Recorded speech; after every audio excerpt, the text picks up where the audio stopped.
Nithyanandam. Hello everybody, my name is Lin, and this is my Shiva Maya. Nithyanandam.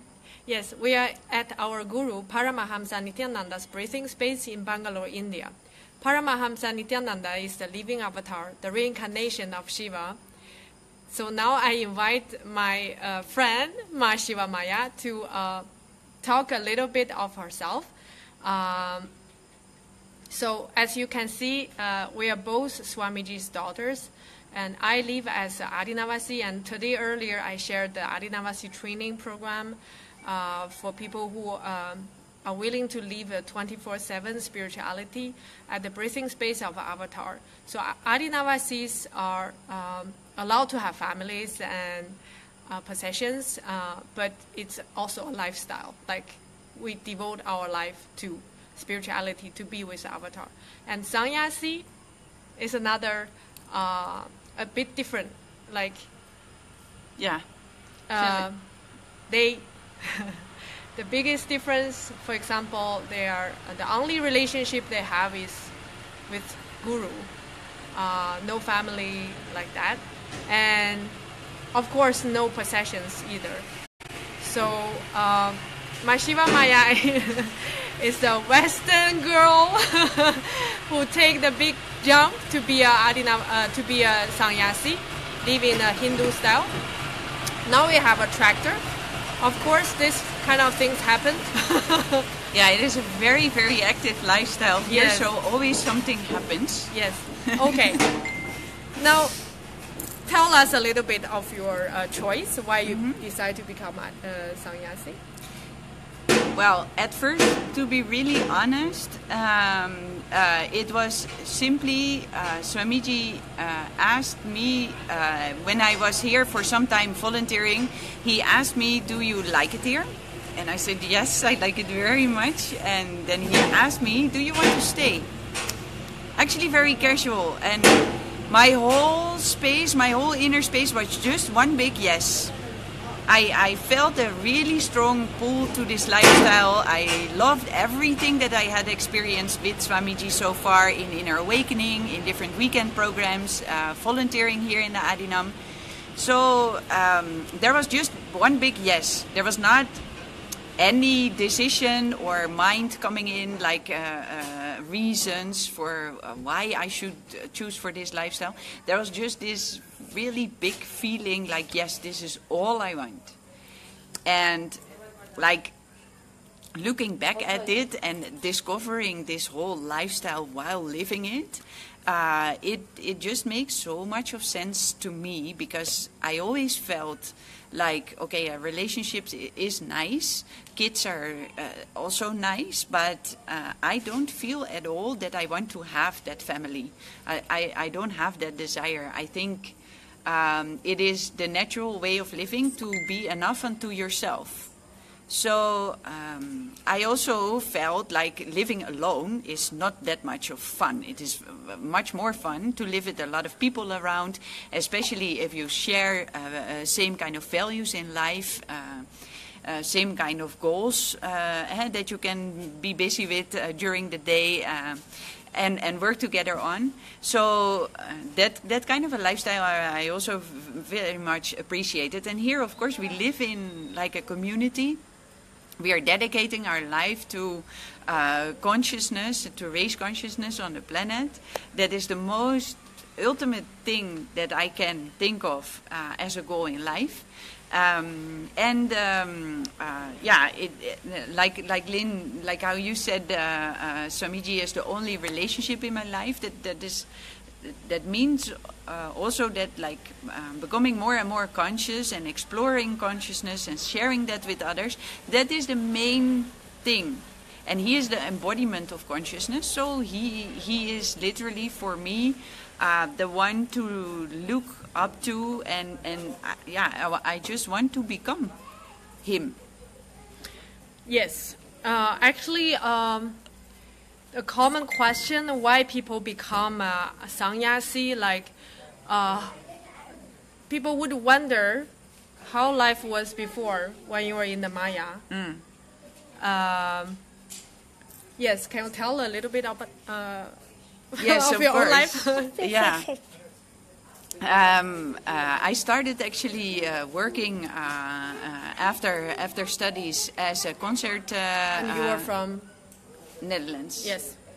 So there I started as a venue manager for concerts. So I was really into music and loved working in that area, in that field, and also organizing like huge music festivals. I really enjoyed that much, but at a certain point I started also thinking like I can make myself somehow more useful. There are so many people who are less fortunate, they suffer from disease or some problems in life. Let me see if I can do something about that. And so I got into social work, helping young people who were school dropouts or addicts or one way or the other, trying to find their way into life and giving them life solutions.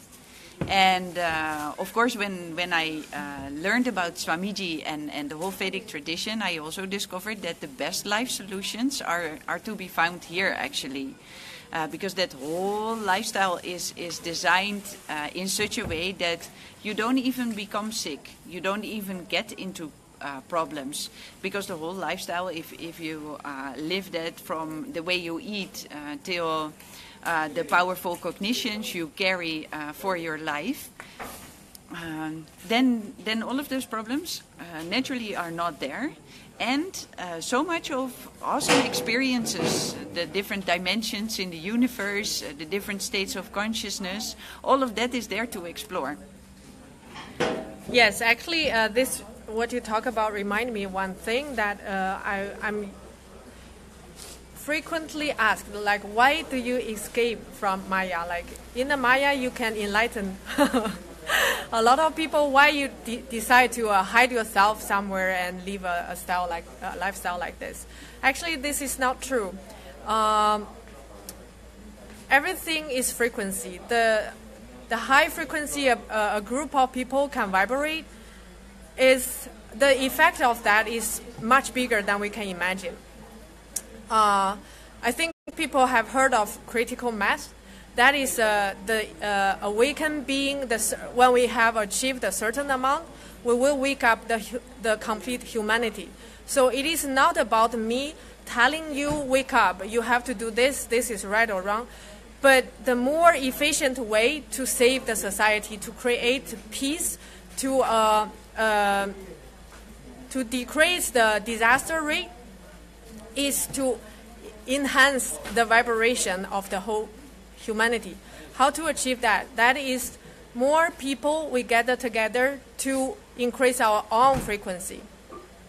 By doing that, we will achieve world peace for the whole humanity. That is really what Swamiji is doing. By giving enlightenment and third eye opening, consciousness breakthrough to more people possible, we will create the more impact, even to as big impact as to waken up the complete humanity. So don't think we are escaping from problems. We are actually doing the right thing to save the world. Also, one thing I was thinking, like when you were saying, when Swamiji told you to make this decision to become a sannyasi, you didn't have a second thought to make the decision to live here. Actually, Swamiji said, no one is really ready for this lifestyle. So it's impossible for us for the mind, the logic to really 100% make the decision to be here. We have to make the jump because we know this is right.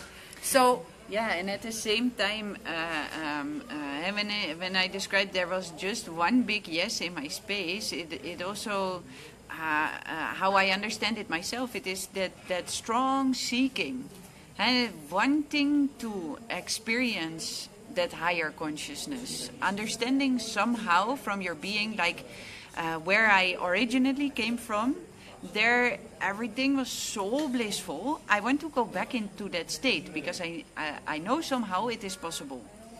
And yeah, we need some liberation from all the Maya matrix to be reconnected with that source. And with that reconnection, you can live in the middle of that whole Maya matrix, but you're just not touched by it. And indeed, Been here. Oh, now we are there back. we're back. Where were we? Let's have another question. Yes. Okay. After the jump, you have been here for how long? After initiation, that is not yet 2 years. Okay. Yeah. So you have been here for almost 2 years. Yes. Anything can you share why this lifestyle attracts you so much? Yes, because Why it keeps you always being here? Yeah. felt like that on that being level, somewhere deep inside, that is where it actually happens. Everything that matters. And I experienced that a lot when I was really intensely involved in life or in a meaningful conversation with somebody or something. Then I would really have that feeling like, oh, now I'm really alive and I'm enjoying life so much. And everything here is designed to have as much of that experience. And Swamiji is just guiding us how we can live in such a way that we experience that every moment. That is our basics. Yeah, that is the most awesome thing. And the way how we live here and how we connect with each other, we try to help each other continuously back into that kind of an experience and life. Yeah, where do you find that? I mean, in the outside world, there's also a lot of cognitions that are actually driving us away from that truth, driving us away from our higher possibilities. And that makes that it is so auspicious to live here. And I'm also daily, just like you, of course, in contact with people who are living outside. So it is not, I don't feel at all that we are disconnected or something, but we just have that awesome vadana, so as Swamiji calls it, that surrounding, that atmosphere in which you can flower the best. Yeah, that's what I like. All right. Thank you, Shiva Maya, for sharing. Yes, actually, I can also, I have actually some reflections. Like, I haven't been staying here as much as you have done, but the feeling is that the fulfillment is from the soul level. So it's something that we can never achieve in Maya life. Like, no matter how much money we have, how many friends, how much we have achieved at career-wise, anything. When we die, we know that we don't take anything like that with us. So the fulfillment, the fundamental fulfillment is not there. The lifestyle here is the really fulfillment from the soul level. That's we feel alive. Like we feel this is why I take this birth on planet Earth. Like something from the bottom of the heart is happy. I don't know how to explain this from a logical level. Maybe it's a frequency, maybe it's an avatar himself. It's just very different. And of course, it's also the physical dimension, like we don't touch money and whatever we do is to enrich other people. So only by doing this also it's a way for liberation. Like I'm not doing this for a limited reason, but it's the impact I can send out is unlimited. However many people I can touch and the love I can send, there's no limit for that. So by that you feel big. You feel like really. It's not only about if I have like $10 salary raise per day or whatever. It's a fulfillment on another level. So, all right. I think we have. I'm very happy, satisfied with this chat with you, Shiva Maya, and we will. Thank you. Yes, thank you also. thank you for watching. And there's a new Adinavasi training program coming soon in the beginning of May, and we look forward to meeting more new Swamiji's daughters and sons here in his breathing space, Bangalore Adinam. Thank you for watching. Nithyanandam. Nithyanandam.